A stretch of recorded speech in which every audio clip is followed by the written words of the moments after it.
Today's episode is brought to you by the NBA Store. A new year brings the start of a new NBA season. Suit up with the latest gear to show your support for your team. We may be sidelined from going to the arena, but that doesn't mean you can't watch basketball from your couch in style. We're partnering up with the NBA and Podgo to bring our listeners up to 75% off select items. Yes, you heard me correctly. Go to Podgo, that's podgo.co/NBA for up to 75% off select items from the NBA Store. The NBA, where amazing happens. Ideals like peace, freedom, and justice, they get packed up, but we can all go home. Well, I'm not going home. I'm gonna get on my boat, and I'm going upriver, and I'm going to kick that son of a bitch Bison's ass so hard that the next Bison wannabe is gonna feel it. Now, who wants to go home, and who wants to go with me?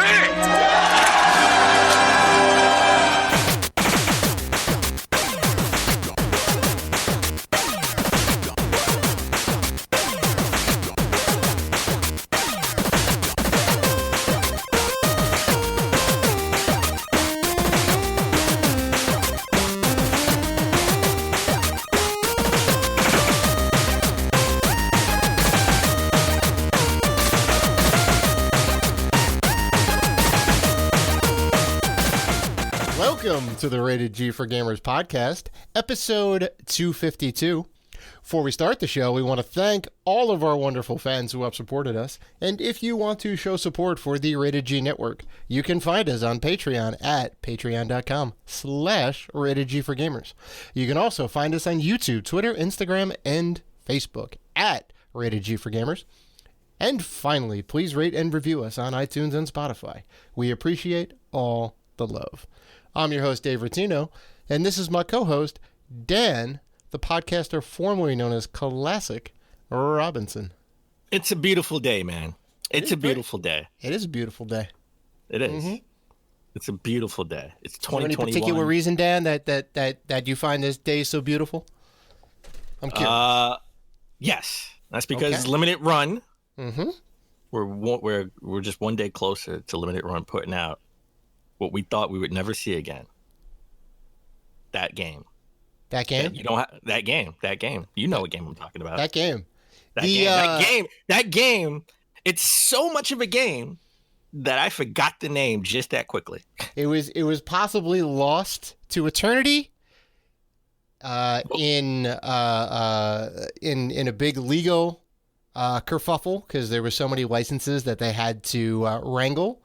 But the Scott Pilgrim vs. the World video game, based off the movie, which is based off the comic, the only place you could get that game was on the Xbox 360 or the PS3 digitally, and Ubisoft lost the license many, many years ago. So it was a treasure to have that on your system, which I do. It is on my 360, and I have it complete, like 100% of that whole entire game.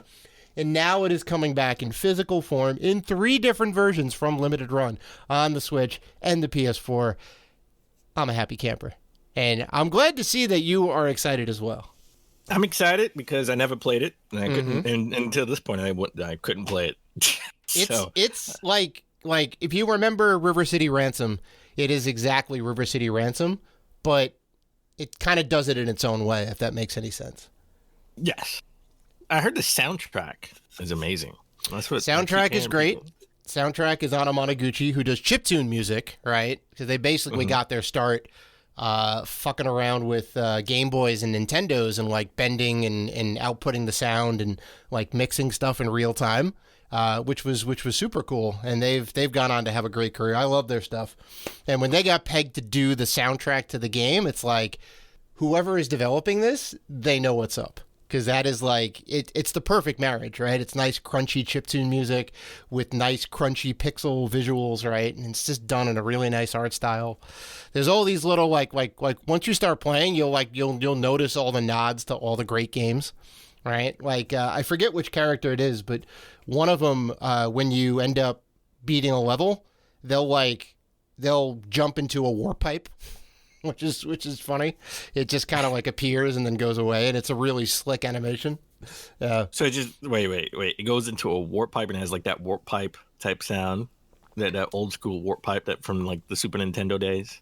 Kind of, yeah. It just like it pops out of the ground and then they jump in and it like folds back down. It's really cool. It's the little things like that. Yeah. So I'm looking forward to buying this. Mm-hmm. Right. It's only going to be on pre-order for I think about 2 weeks, 2 to 3 weeks. I think a little bit longer than that, 4 to 6 maybe. It's gonna have a bit of a window, and I don't think it's. I think it's like pre-order, so you don't. There is no like. Yeah, there is. It is just pre-order, so yeah, just pre-order it now, right? Yeah. I think I may get the PS4 version, but and then we got this. I don't want to make the same mistake I did with Hotline Miami collection. Right, I totally forgot about it, and thank God the Vita version is not region locked. Sort of region locked. So I got the Japanese version for the Vita. Nice. So definitely looking forward to that. But good Dave. Deal. Yeah, it's a good day, man. Since it's a good day, how was your weekend, by the way? I got some news, Dan. I got some news. Beyond the Scott Pilgrim versus the world. I got a little furry friend in the house right now. I adopted a cat on Saturday. He is the most adorable little thing. Little Benson pet? the cat. Yeah, man. Wait, do you have like one of those virtual pets that was all the rage? Neopet? No, I don't have a Neopet. I have an actual back in the early 2000s. You have an actual pet. I have an actual cat. Yeah. That you have to feed and everything. That's right. Did you get insurance? All right, for the cat. Like, I haven't gotten the pet insurance yet, but a lot of people said get the pet insurance because it'll end you up. You gotta get the pet insurance. It's like $5 a month. Trust me, it's coming. It's coming. Yeah. Yeah. That's all. Well, no, wait. What's the name of the pet? What's the name of the cat? Benson. It's Benson the cat.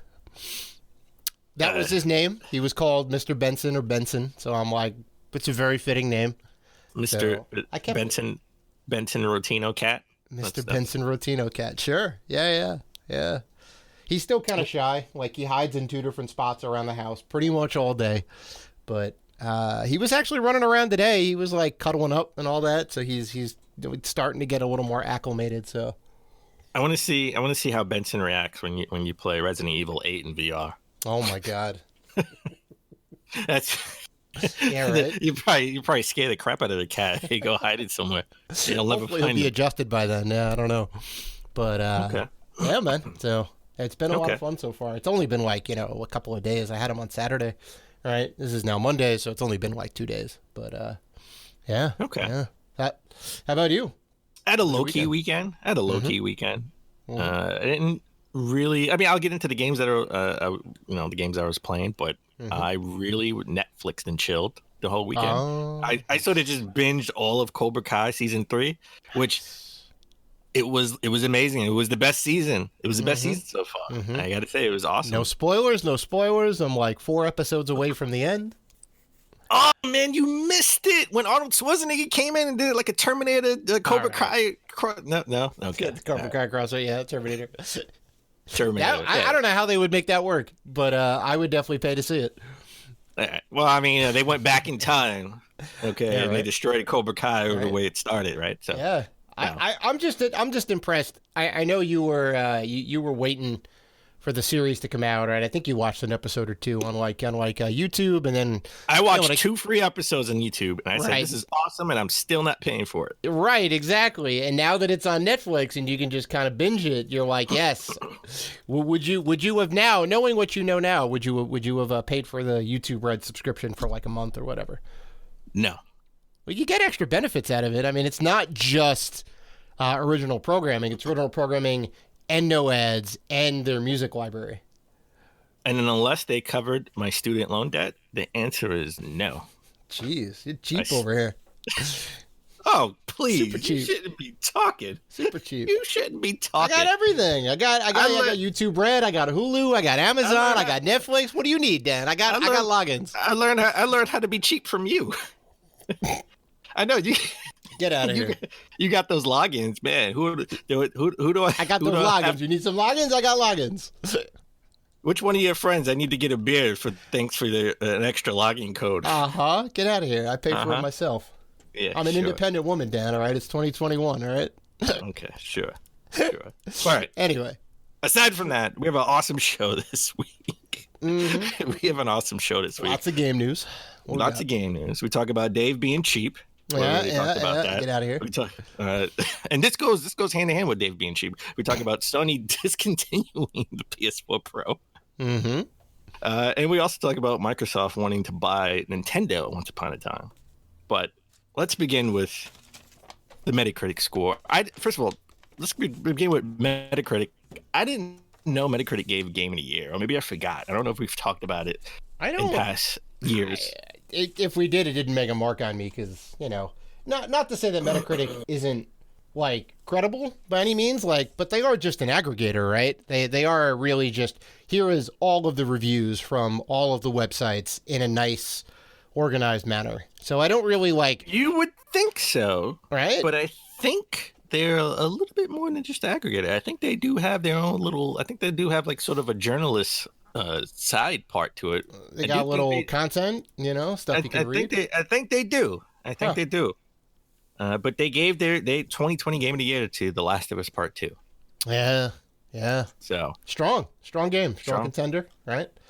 I don't know what it's based on. It has to be. I would imagine it can't just be based on the Metacritic score. I think it has to be based on their own opinions, right? Because the Metacritic score is 95 with a user score of 5.7. Right. So I would have said it's based on the Metacritic score. 95 is strong. There's probably more. There's probably better games out there. Slightly better games, maybe 96s, 97s. But the user, the user score would definitely factor in pretty heavily. So maybe they did it internally. I don't know. Yeah. Well, I gotta say this is an internal thing, right? You would think this is an internal thing. But that's interesting. I don't remember them giving a Game of the Year, so I just think that's pretty awesome. Well, they gave, interestingly enough, they gave the first one Game of the Decade. Really? Yeah, so they love that narrative, right? They love a single-player, narrative-heavy video game. And, I mean, my God, I played the first one and then played the second one pretty much back-to-back, and it was a trip. So I'm looking right now. I'm on Metacritic's website, and games released in 2020 scores 90 or higher. Mm-hmm. I guess as of now, the Metacritic score is, I think I said, what is it, 95? Yeah, yep. The Last of Us Part 2. But this list right here has it at 93. But Persona 5 Royal has 95 as well. So. Oh yeah, well that's also not fair because it's just a deluxe edition with some extra stuff. Well, I mean, some people nominate it for Game of the Year because it's enough extra stuff to make it different. Yeah, right? Yeah. I mean that it kind of gets into that gray area, right? We had discussions on and off the mic of do we make remakes and remasters? What constitutes it to be able to be nominated? And we had a big knockdown drag out fight, but we decided Final Fantasy VII should be in the mix because it's that much different. So I guess you could make the case for Persona 5 Royal. That's true. I could see that. All right. So also this weekend, this was the craziest thing. So ABC Channel 7, for us in New York, Channel 7, but ABC they sort of had to reboot the show called The Chase, right? Mm-hmm. I didn't even see the original. I never even heard of the original show, The Chase, but apparently they have a chase and they have contestants. They answer questions, and one of the contestants was asked, what is the name of Mario's villain, which has the same name as the president of Nintendo of America? And he said Mario. Oh. Dead silence. It's like that. It made no sense. He got nervous. Who is Mario's nemesis? All right. He said Mario. All right. Mario's nemesis is Mario. Wow. I know we can be our own worst enemies, but this is taking it to another level. Right. I thought it was kind of funny. It's like he couldn't even say Koopa. Like, just say Bowser. Like, okay, you don't remember Bowser, but you say Koopa, or you say, oh my God, I can't remember. He just flat out said Mario. Yeah, it's Mario. Oh God. You know what's interesting, because the second part of that question, like that kind of is supposed to give you the clue, does nothing for the user, right? If you don't know Mario's villain, you're not going to know the president of Nintendo, You're not going to know they share the same name, right? Unless well, if you're not a gamer, if you're not like a real like into gaming, maybe you wouldn't know. I mean, he looked like he was kind of he didn't look like he was that young. He could have been like around our age. So right. Or maybe a little bit younger than us. Come on, how do you not know Bowser? Come on. I know. It's weird the things that people have gaps in knowledge on, right? That's pretty low stakes. Oh, that's probably the only question I can answer on the show. So I haven't seen it, so I don't know the caliber of questions. But if that's where it's at, like I'll probably do okay. Well, you know what? We all had questions about Biomutant, right? We even talked about it. I don't know if we talked about it on the show or off air, but we would just say, is this game still happening, right? We both liked it when we saw it at PAX like 2 years ago. Yeah, it was right? And this was 2018, yeah. Yeah, and this was announced at Gamescom in 2017, and we didn't hear anything. It's been radio silent ever since. Yeah, it looks super cool. It was from THQ Nordic, I think, was putting it out. Yeah. It looked really polished for what it was. But apparently it's still happening. The dev says it's still, even though, despite there's the silence, it's still happening. It's still coming out. And a couple of weeks ago, sort of there was a special edition that got put up. So you can see it comes with the sort of the figurine and art book and all that stuff. So it's still coming. I'm not gonna get any of the special editions. Just give me the game. I thought the game was okay. Yeah. But here's my question. Do you think let's just say it comes out at the end of next year. Oh, I can't say next year, it's this year. It comes out at the end of this year. Right. Is it still a PS4 Xbox One game, or is it a PS5 Series X game? Oh, it'll at least be a cross-platform situation. I don't know if they have enough resources to pivot to make it exclusively a PS5 game. And since they've already put all like the dev time into the PS4, like you don't want a Cyberpunk situation, right? Where they're like, that's true. Well, PS5's right here. Why don't we just optimize it for the PS5 and forget about last-gen consoles? So I don't think they'll do that. I think they'll put it out on current consoles and then have a next-gen patch. Like maybe the ray tracing or whatever else. Well, remember, anything that's a Xbox One game is forward compatible. It's forward compatible. Mm-hmm. And Sony did say any game that comes out for the PS4 after July of 2020 must be playable on the PS5. Right. So this will be playable on the PS5. Mm-hmm. Well, good deal. So, yeah, I'm looking forward to it. I'm actually excited. Well, where's the Switch version? I know. Soon. There's still no talk of the Switch version. I just want to know when the Switch version comes out. I know. All right, Dave. Mm-hmm. As we always try to start the show, but epically fail. What have you been playing?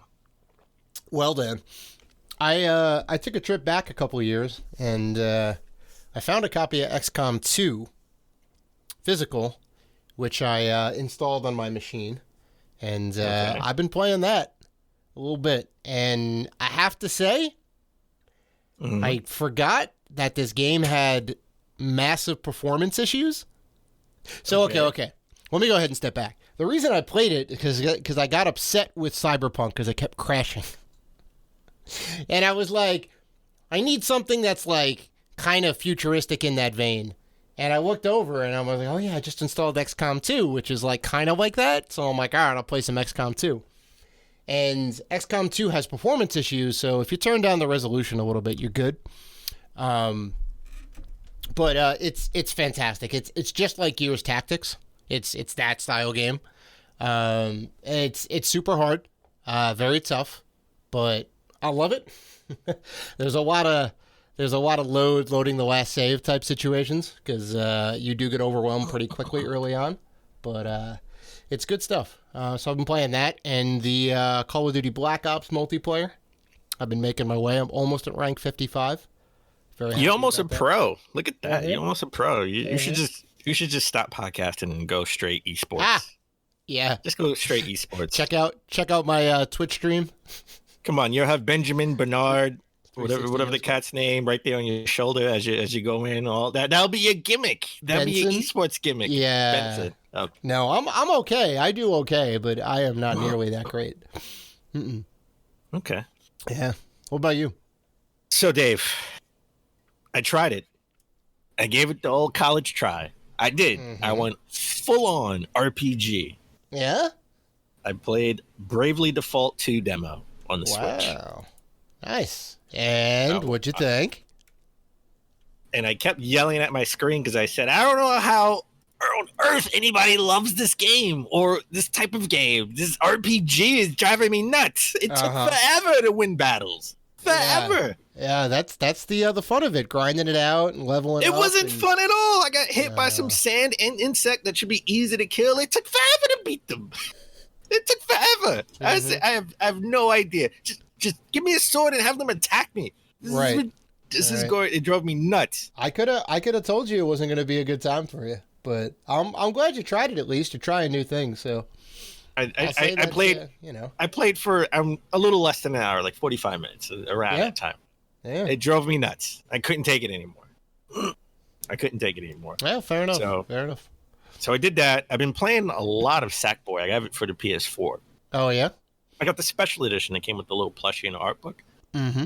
There was only one that was left because all the PS4 versions are sold out because no one has a PS5. So all the PS5 versions are available everywhere. The PS4 version was sold out. So I was forced to get the special edition at Best Buy, which I don't regret.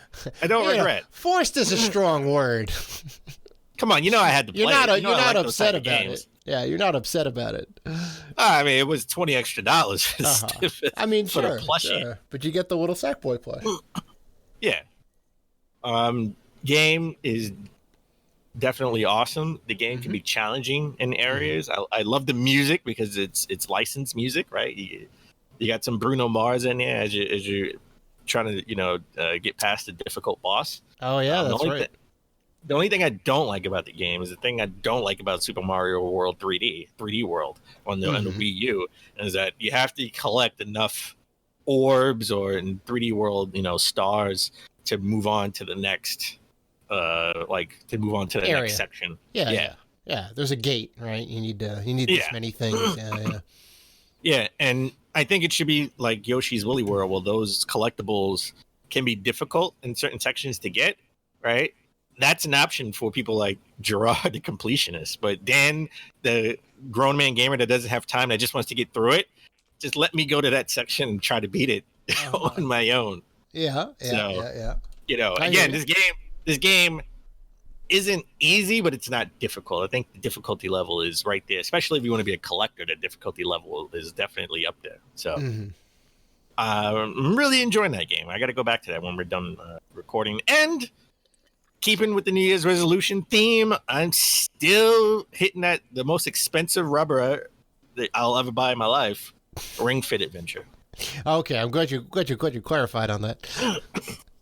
Yeah. Well, it's good though, right? Like it gets you up and they gamify exercise, which is the trick. Well, the one thing about exercise I don't like is like exercise. Well, I'll rewind. The thing I don't like about exercising with someone else, with a partner, is don't yell at me. You can do one more. Come on, just shut up. Let me do it. Like if you do 10 reps and I just did 9, that motivates me to go in and do 10. Okay. Right. Don't yell at me. Don't talk. Just do it. Right. Well, don't talk about this. Let's talk about anything else but what we're doing.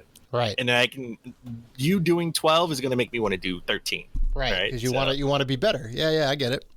That's the thing that motivates me. So people always people want to like beat my score. Right. And then if they do beat my score, I'm going to go back in and I got to go back and beat their score. So, yeah. So I've definitely been having fun. You got to buy this because I think you would really enjoy it. It's crazy how it works though, right? Like the simple fact of like putting numbers, like gamifying what the exercise is, right? Like it's why I play Beat Saber all the time. It's why people play Dance Dance all the time. All right, they're just like boom, boom, boom, boom, boom, but they're exercising. The funny thing is, if you just take the rubber and just try to like bend it yourself to exercise without. It's nothing. You just think, oh, this is just rubber. This is nothing, right? Right. But when you're gamifying it and you have 20 seconds to push it together or pull it, right, or bow and arrow it, then it feels like, oh, okay, right. But if you do it on your own, it doesn't. It has little effect. because you don't feel that pressure to get it done and do it properly too. Right. Like it tells you you're bending it wrong. You got to bend it properly. Right. So I can't suggest it enough. It's better than the Wii Fit board that they had back in the day. Oh, I have. Or more effective. Everyone's got those. Yeah. All right. Before we go to break, I just want to take a moment and give my condolences and say rest in peace. We lost two people in gaming. This week or last week, we lost John Neubauer. What was his name? Neubauer. Jonas. No. Jonas Neubauer. Neubauer. Yeah. Jonas Neubauer. He was the Tetris world champion like 7 times in a row. Yeah. Much respect. And you know how hard it is to be a 7-time tennis champion. Yeah. So all right, Tetris champ. Yeah. And then we Tetris champion. Yes. And then we lost Brad Venable. Brad Venable. Yeah. Yeah, he's a voice actor. You may know him from Final Fantasy VII. I think DMC 5, Devil May Cry 5, and other games. Pokemon. Yeah. He was in Pokemon Masters as well. That's right. Yeah. So, it's sad. Just want to say condolences to their families. Don't know the reason and the cause of their death. Yeah. But I just hope everyone is being safe out there. Wear your mask. Protect yourself and stay 6 feet apart and quarantine if needed. So, that's right.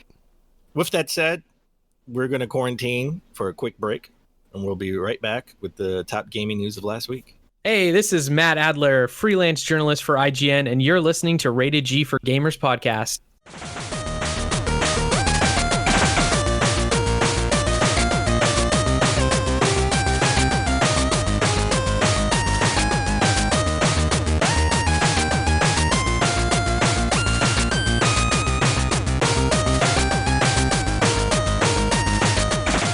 And we're back. All right, let's get into the top gaming news of last week. Let's start with loot boxes. So, loot boxes, we all hate them, right? Well, obviously, except for big companies. But if you don't work for a big Fortune 500 gaming company, we all hate loot boxes, right? Not so fast. Yeah. Well, looks like Peter Moore argues against against loot boxes. But I shouldn't be surprised. I mean, Peter Moore was head of Xbox at some point, right? During 360 days, and he was the head of EA. Yeah. He's held some prime positions. He did, and he did some good, right? Because he was the one that said we need to replace all the 360s with the Red Ring of Death. That was him. He did say that. Yeah. So he did do some good. However, Peter Moore, he was the president of EA. He was, he did an interview with a gamesindustry.biz where he compared loot boxes to trading cards. And to be fair, because we're fair on this show, right? We're not biased. Like a certain person on the other side that loves Xbox more than anything else in the world. Tell me how well the PS5 and 4 sold this month, Dad. They sold gangbusters. That was the first 4 years of this damn show. Why? How come you're not posting up those numbers anymore, huh? It's so like gangbusters. Better than. But go ahead. So let's explain. To be fair. Let's explain. To be fair. Reggie Fils-Aimé, former president of Nintendo, sort of echoed those same sentiments maybe about 2 years ago. So we were fair on this. We give Reggie lots of praise and lots of credit, but we got to call it out when we don't like something. So, but trading cards, really? Loot boxes, trading cards? I think that's reaching personally. Okay, coming from someone who was a big trading card person when he was a kid. Oh, same. You don't know. Like I had a big, massive bin of baseball and football and Simpsons and Turtle cards and whatever. I had everything, man. Let's go ahead and break this down a little bit because I got some opinions for Mr. Moore over here, right? And just to be fair, he left EA to be sort of like the president of operations for Manchester United or some other soccer team. Okay. He no longer does that. I think he works at a consulting firm now. right as well. Okay. And he was specifically talking about the loot boxes in FIFA. Right. Yes, the Ultimate Right. Team. So here's the thing about all of this, right? The loot boxes in general, right? You know, people view them in a negative light, right? They do. What they are kind of a surprise box with a bunch of things that are supposed to have a known quantity or a known percentage of outcome before you buy them, right? You go, you're going to spend $10 and you're guaranteed to get this 50% chance of this, like a silver card, and maybe 10% chance of a gold or something. I'm just making up numbers or whatever it is, right? And those are what it is. And I guess the laws on the books, I guess around the world more or less, is if you know those numbers up front, then it's fair, I guess, right? Because you know the percentage of the outcome, like you know what you're getting into necessarily.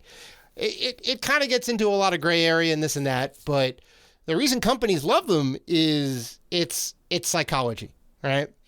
You go, I wonder what I'm going to get. I don't know what I'm going to get. I open the box and I could potentially get, using the FIFA analogy, I could potentially get Messi, right? Or I could get Mbappe, right? The freaking player on FIFA 21, the cover, like the freaking golden child, right? You're never going to get him.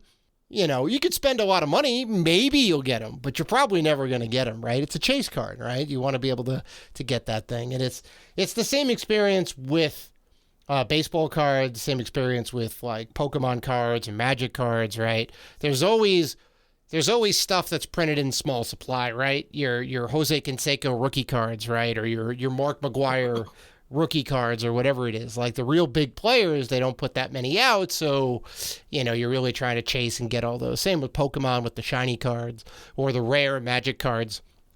You know, they're like hard to get, and you know sometimes you got to get them through alternate means and trading and this and that. But the general thing is you get a spike when you open the thing up. You don't know what you're going to get, right? It's an endorphin high, and kids only know, hey, I want the thing, and I want this card, right? What do I got to do to get it? Oh, I need mom and dad's credit card. All right, cool. Do you know what credit is? They probably don't know what credit is, and they may rack up a big bill, and then their parents get the bill at the end of the month, and they go, Timmy, why is there $500 in the FIFA Ultimate Team on our credit card? And so I don't know. Right. So that's the thing. That's like the problem that I have with it, right? It's geared towards the people with the gambling addictions. It's geared towards kids, right? You know, because they're just like, whatever, I'll just go ahead and buy all this stuff. It'll be fine. And that's kind of where it gets into a problem for me. So I'll say all that. I want to say two things. One, I don't think I ever went into debt or put my parents into debt when I was collecting Marvel cards when I was a kid. Mm-hmm. But I did get in trouble for bringing up my phone bill when I called Nintendo support hotline. Oh, yeah, right. 99 cents a minute. It was like 99 cents a minute, right? Yeah, right. Because you don't know. You don't know. Because I don't know. Yeah. I think it's sort of a stretch, just maybe because of the ease of use. Like, it's just so much easier to run up a credit card bill when you want to buy sort of virtual, you know. Oh, I think it's even Magic box. It's even worse. I think it's even worse. Yeah. I 100% think it's worse. Compared to when your parents only give you $2 or $5. Right. For that day or week where you gonna have to learn how to manage, which is how I learned how to manage my money when I wanted to buy comic books and trading cards. Right. Yeah, there's a little more what's the word? Responsibility or onus or whatever, right? You need physical money to go into the store, unless you're like trying to steal them and all that. We're assuming not. You would go in with your $3 or $2, you buy the card pack, and you go, okay, this is how much this is worth. I learned the value of $1 today, right? I would say he shouldn't dismiss so easily or ignore, or people like him shouldn't dismiss or ignore the, you know, just the addictive nature and the studies that show that it could be addictive, right? Yeah. Same thing with cigarettes. Yeah. People said the same thing about cigarettes, like in the 60s, right? Until we saw the addictive nature to it and the harm they can do to you in the 70s and 80s, and then we saw that they started doing something about it sort of in the 90s and the 2000s. Yeah, so doctors would legit recommend smoking. Oh, that was like in the it was, 50s. I know. It was crazy, though. I mean, that's really not that long ago. It's about 70 years ago, right? I know. It's weird to watch during the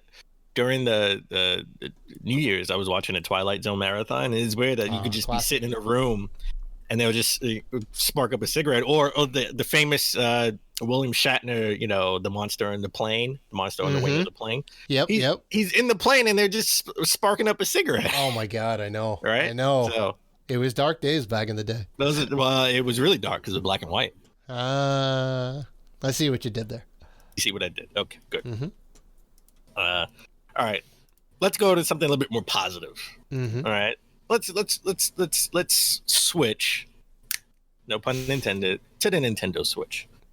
Nintendo Switch has now surpassed the 3DS in lifetime sales. The Nintendo Switch has sold over 76 million units to the 986 units of the Nintendo 3DS. Which 3DS, what, 9 years? Right? 10 years? 10 years? 2011 came out. So 10 years. Almost 10 years. Yeah. So in half that time, right? About 4 or 5 years. Well, less than half that time. Almost a third of that time. Yeah, what? The Switch is what? The Switch 11, is what, 4 years old? Well, it's like 10 years old, yeah. So like 2.5. No, the Switch. Yeah, the Switch is what, 4 years old? 4 years old, yeah. Came out March. Came out March of what it would be 4 years this March. All right, so 4 years. So almost half the time it outsold it. Wow. Yeah. That's big right there. The Switch is just going gangbusters. Now there are 3DS does count. The regular 3DS, right? The 3DS XL and the new 3DS. Right. So to be fair, it's the Switch and the Switch Lite. Yeah, which is fine. They're just iterations over the same model. Like, they all play the same games, right? So I would go ahead and you probably got to count the 2DS in there too, right? Oh yeah, that's right. I forgot about that. Right. So both versions of the 2DS, right? Because it was the 2DS, which was a clamshell. Yep. And it was the regular 2DS that wasn't clamshell. The $99 one, or it's like 5 or 6 different models, right? Yeah. And that people double dip. Oh, I want to get the new one, right? I got to get this smaller one. I got to get this bigger one. I have one that doesn't close. I think I have 8 2DS, 3DS, new 3DS. 3DS XL. I think I have like 8 or 9 of them myself. So I contributed to that 75 million, but I also have 3 Switches, so I contributed to that 76 million as well. You made a small dent in that number. Yes, that's funny. Yeah. So that's an awesome number. You asked me for sales numbers, so I'm giving you sales numbers. There you go. I'm just glad it's not biased. I'm not biased. Yeah, because they're remarkable, these numbers. I'm not biased. I'm not saying that the PS4 is creeping up there to the PS2 because it sold 110 million units. Bro, I'm not saying any of that. I'm not saying any of that. Okay. All right. Well, speaking of the 3DS, right? Let's talk about the 3DS eShop. This original story was about Nintendo removing DS iWare games from their digital eShop. But I like to tell you right now, as of today, Nintendo has relisted majority of those vanished DS iWare games. So, oh, really? Yes, they have reinstored. They have relisted almost all of them. Wow, that's fantastic. That's fantastic. But, like we talked about earlier in the show, with that game that's coming out on the limited run that I, again, forgot the name of. Scott Pilgrim vs. the World, the video game? I was going to call it that game because it doesn't need any introductions. It's that game.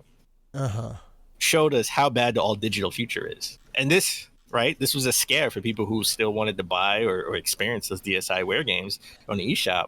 They can just go in a flash. Poof, they're gone. And you'll never be able to play them again. Goodbye if you don't have a physical edition. All right. But I'm glad that they brought them back. It was some glitch in the system, I guess, after the new year came that they all got delisted, right? I think there was maybe like a timer on there or something along those lines, but they all got put back. So no worries on that. Also, if you want to talk about fantastic for Nintendo, we always talk about on the show Microsoft buying studios. Looks like Nintendo has gotten to the fray, and they bought Canadian developer Next Level Games.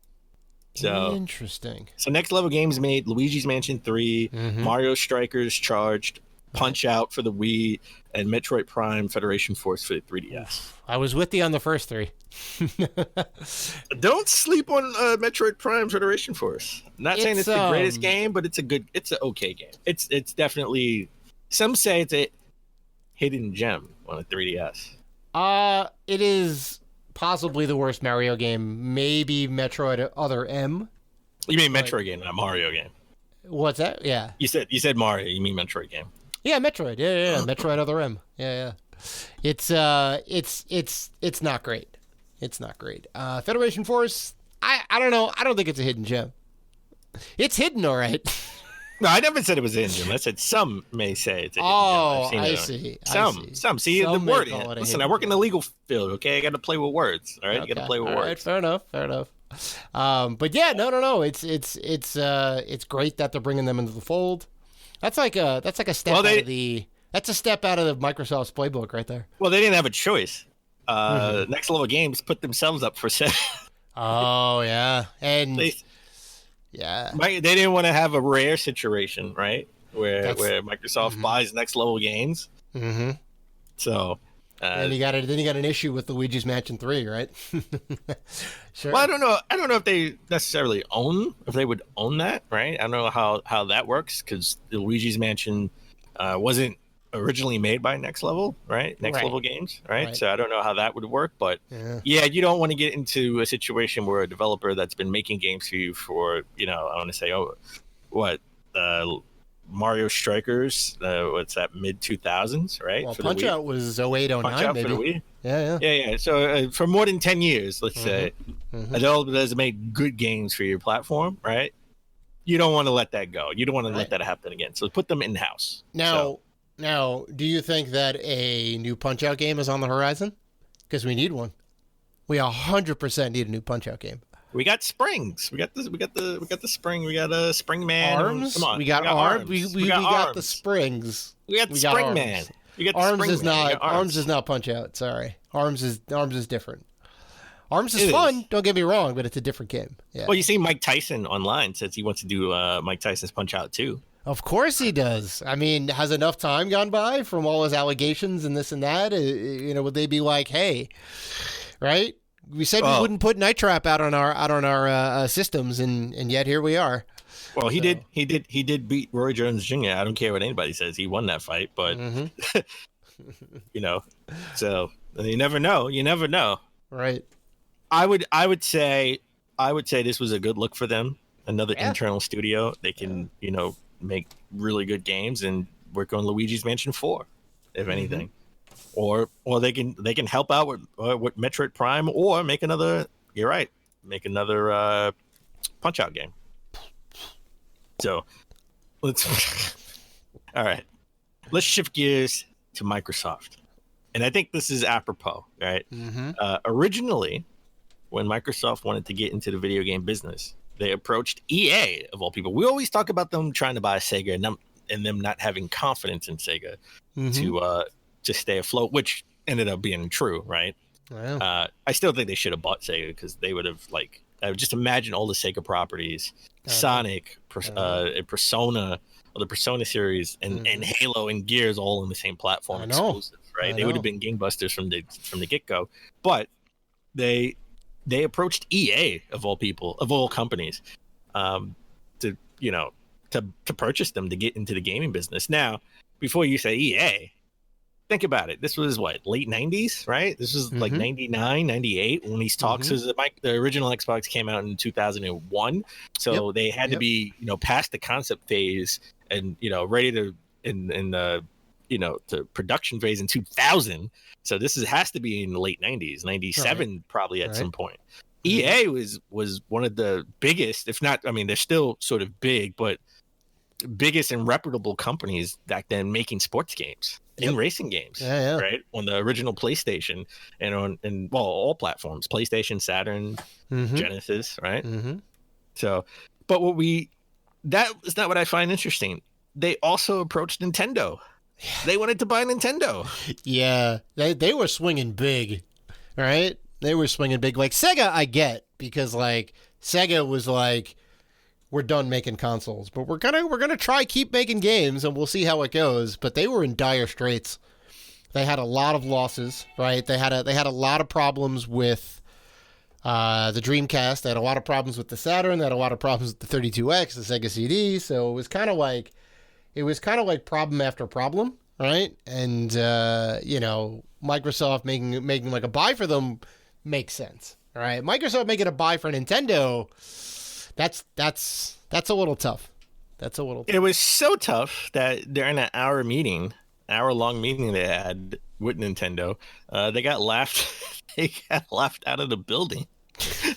Yeah, which is kind of funny, right? That you're in there. Imagine you being in a meeting, and they're just not taking you serious, and they're just laughing at you the whole time. Mm-hmm. That's kind of funny. I mean, it's also tough because it's a Japanese company versus a wholly American company, right? So that's true. There's some language barriers, right? And you're always going to have that bias, right? This is a country from all the way across the world, and vice versa. So, it's a very delicate dance that you have to play. I'm surprised they even got into the boardroom with them, right?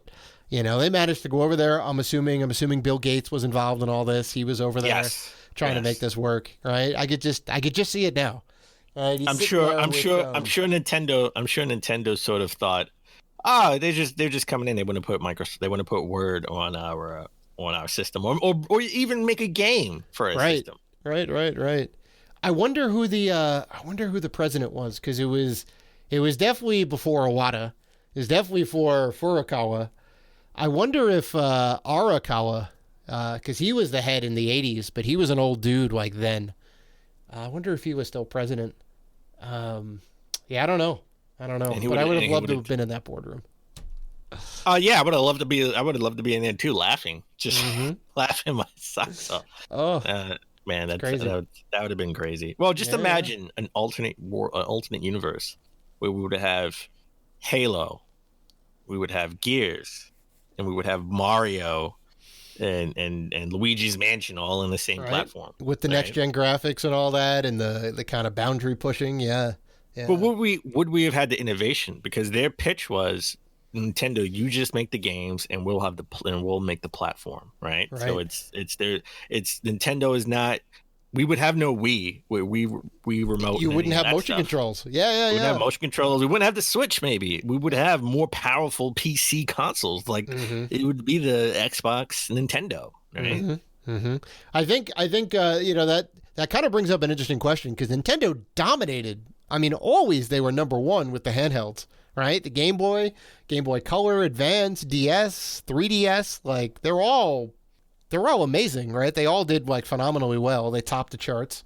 Microsoft would be a fool to not explore that avenue, right? And say, okay, we're gonna go ahead and put out more handhelds, right? But even if they did that, I think you're right. They wouldn't be able to do motion control, and we wouldn't have the Kit Kats that break off on the Switch, and I think they would have been stunted in terms of innovation. And remember, if this was the late 90s, their system that was out at that point was the N64. N64 right? And the Game Boy Color, yeah. And Game Boy Color. Well, Nintendo and Microsoft do share other similarities as well, right?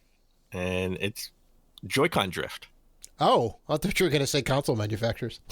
No, well, I'm sure everybody. I'm sure all the parts are made in the same place. Yeah, right. No, we've been talking about Joy-Con drift in the class action lawsuit with Nintendo regarding that, but we haven't talked about the lawsuit that was filed against Microsoft for putting out a flawed design in the Xbox controller. Most notably the Xbox Elite wireless controller. Well, that's supposed to be like the Primo model.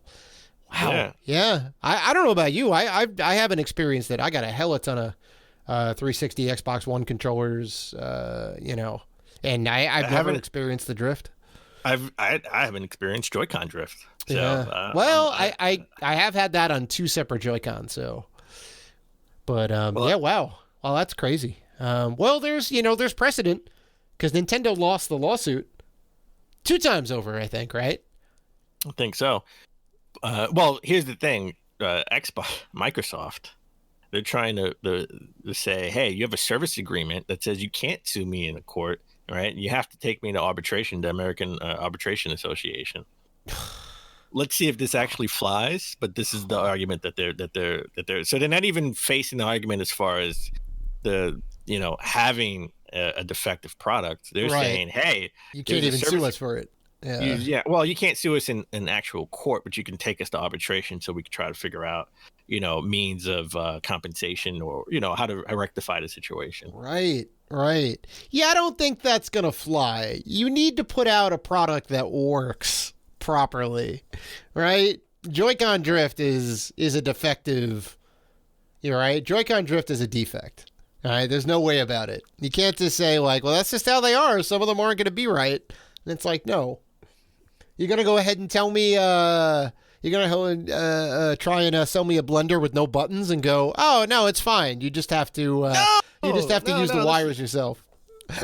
No. You have to put two wires like together. a stick in and you swirl the blades around yourself and it'll go automatically. Oh, I see. It's a feature, not a bug.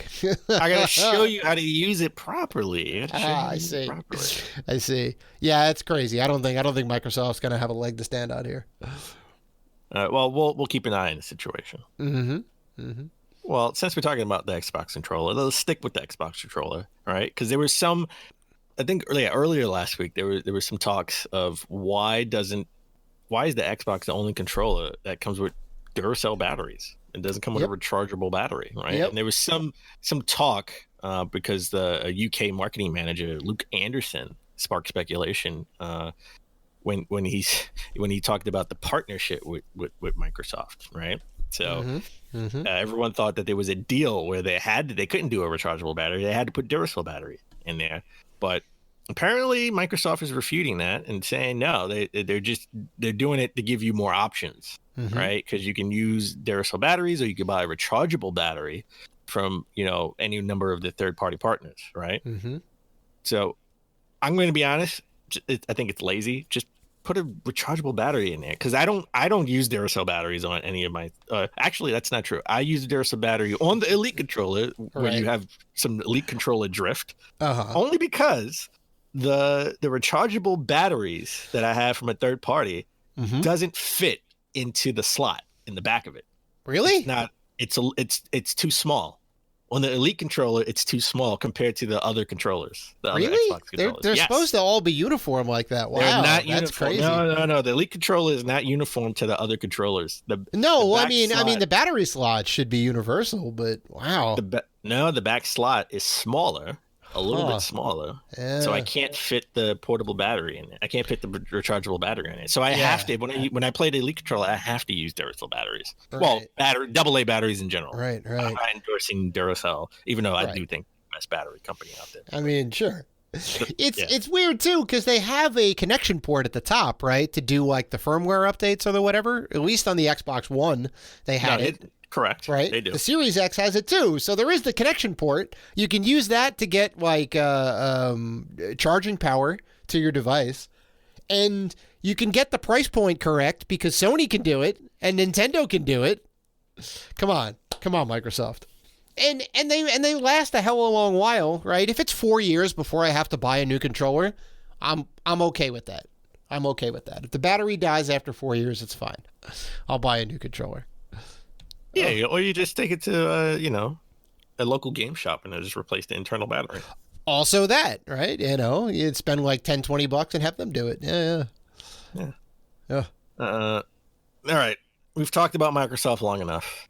Let's shift gears to, a company that I have no bias for.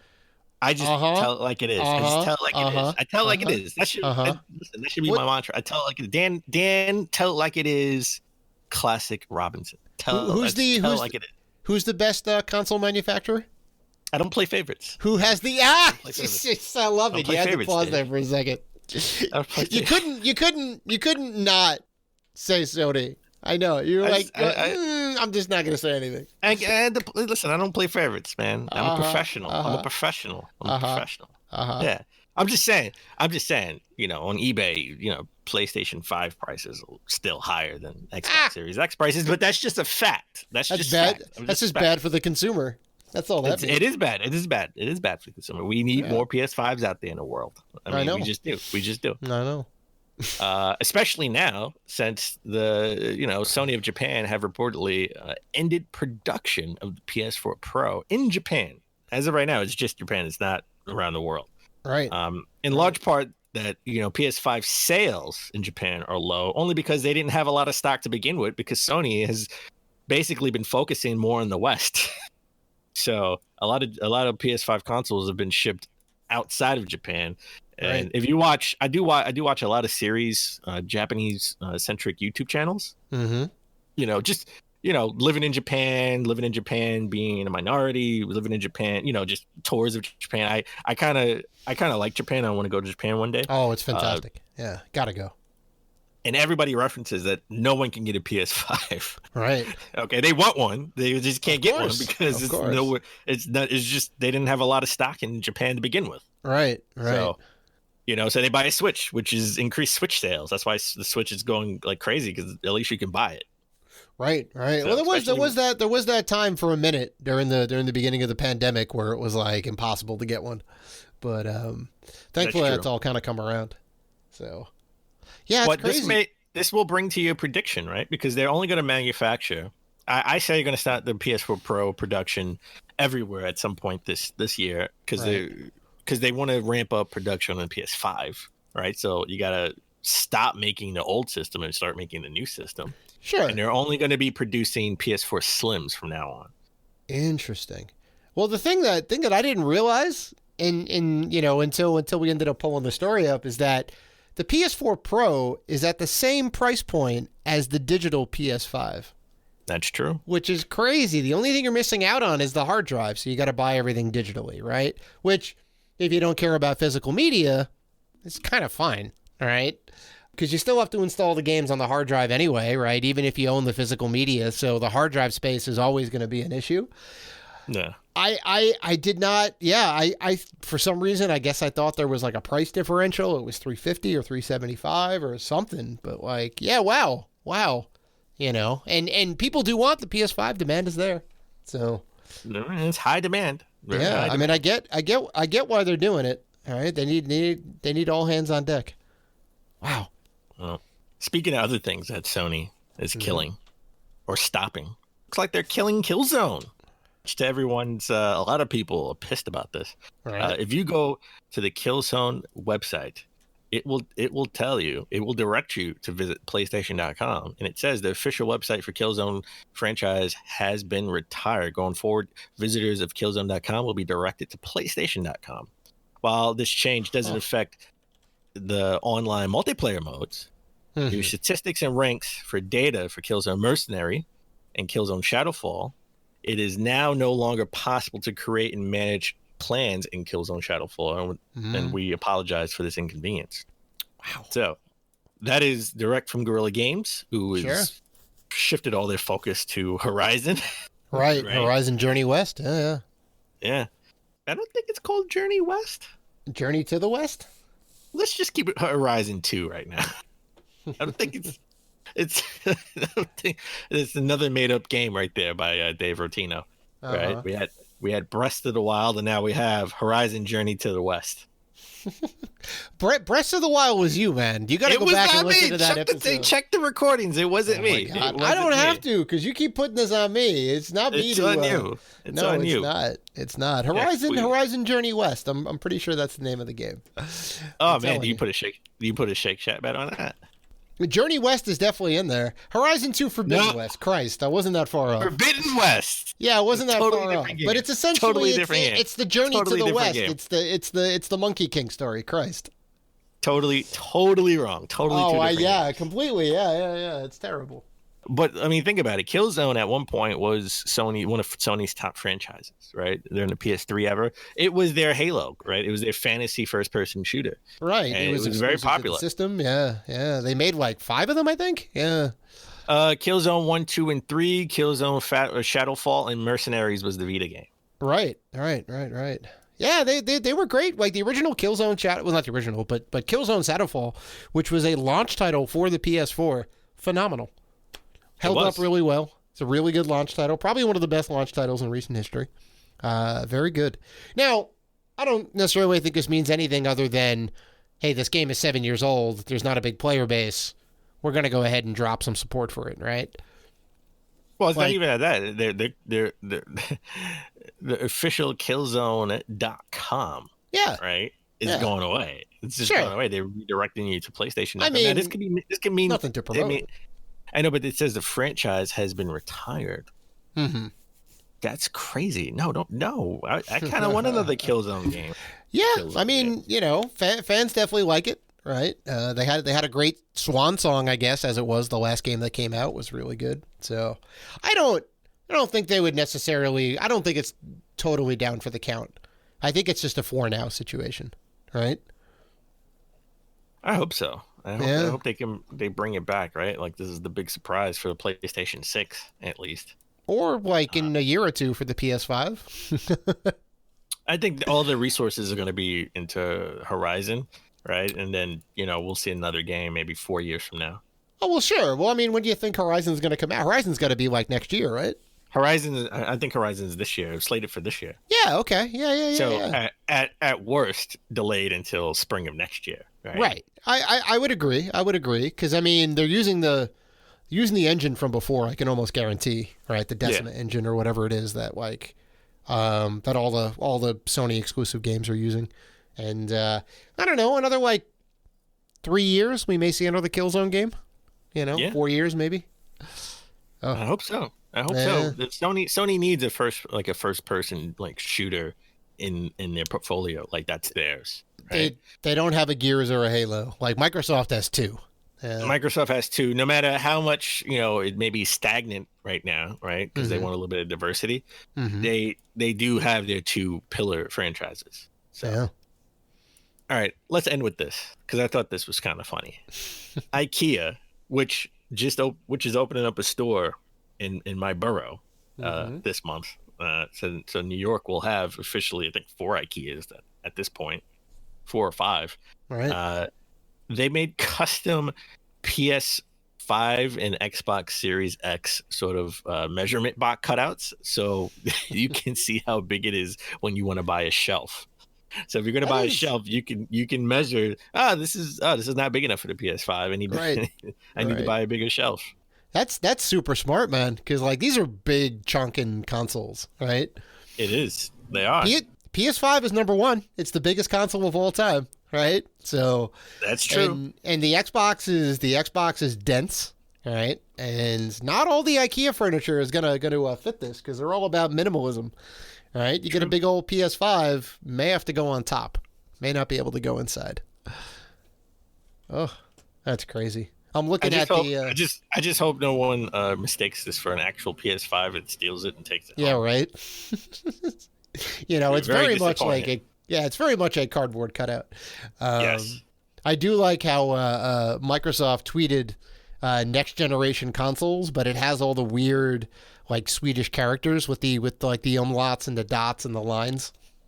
Oh yeah, I didn't see that. That's cute. Yeah. Cool. Yeah. Well, you know what? Well, let's see how long this lasts before we get a slim model for the Xbox Series X and the PlayStation 5. Yeah. I say slim models come in 2 years. Maybe. Yeah. Maybe. Slim versions come in 2 years. I think it took 2 years for us to get the PlayStation 4 Slim. All right. I think we got that in 2016. Yeah, I guess if it came out in 2014, right? Yeah, because it came out the PlayStation 4 came out in November of 2013. Oh, 2013. Right? Okay, yeah. Well, I'm not really. I mean, it was like a month in 2013. I mean, right? So it was really 2014 was that launch year. So maybe 2.5 years. Yeah, 2.5 years. Mm-hmm.